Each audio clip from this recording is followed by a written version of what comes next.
Hi and welcome back. In this video we're going to introduce a new library that we're going to be using for our API. This library is called Flask, and it is a very popular library in Python across the whole industry really, because it's really lightweight and really easy and fast to develop web applications and APIs with it.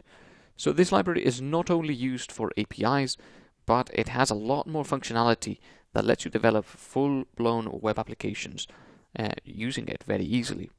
So in this section we're going to be creating this weblog app that is really going to be a full-blown website that will interact with our database and do everything that you'd expect a blog to do. And we're going to do that right here in this section, and it's going to actually be a lot easier than you may have thought before. So the first thing to do is to create the source folder. I've already created a virtual environment for this project, and you should do the same. So create your source folder, and then you'll have your init.py here. Go on new Python file, and I'm going to call it app.py. So the first thing we have to do now is import the Flask framework. But before we do that, we'll have to go into our project and create a new file, which will be the requirements.txt file. Here we want to write Flask == 0.10.0. Remember, Flask has a capital F here. And then we'll go back to our app, and then it'll tell us that we have to install it. So we can do that. And then once that's installed, we can begin using the Flask library. So there it goes.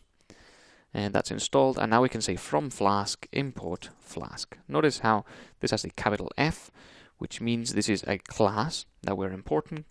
And now we can use this class to define our app. So we're going to tell Python that we are creating a Flask application. And in order to do that, we have to create an object of this Flask class. So we'll say app equals Flask __ name __. So what does this mean? Well, __ name __, that's kind of difficult to say.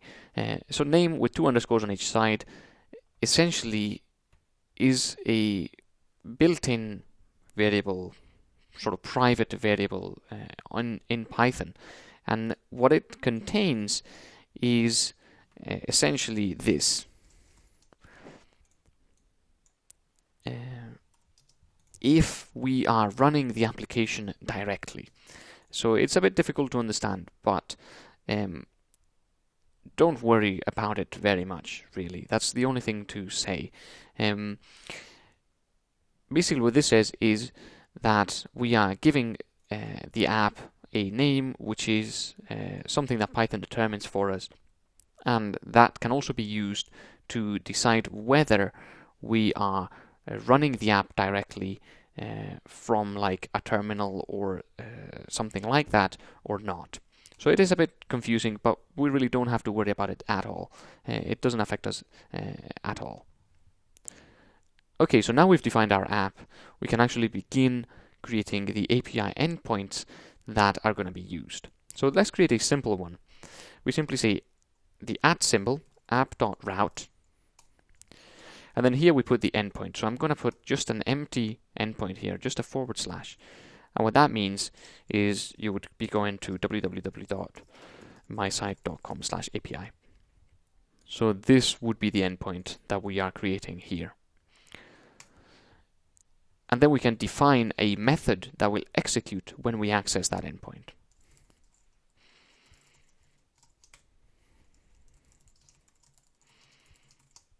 So we can do something like that. So what this does is it defines an endpoint, which is an empty endpoint. And then when we access that endpoint with our browser, or when our mobile app or our desktop app accesses this endpoint, then this method will run. And what this method will do is it'll simply return the words hello world.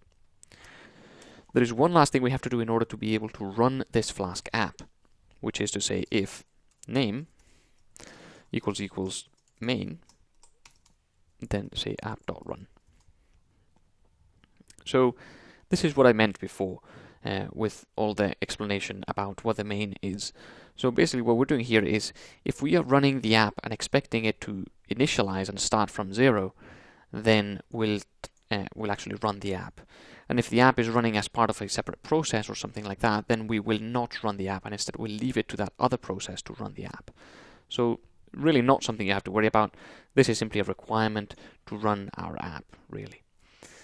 Okay, so now what I'm going to do is I'm going to right-click the app and press Run.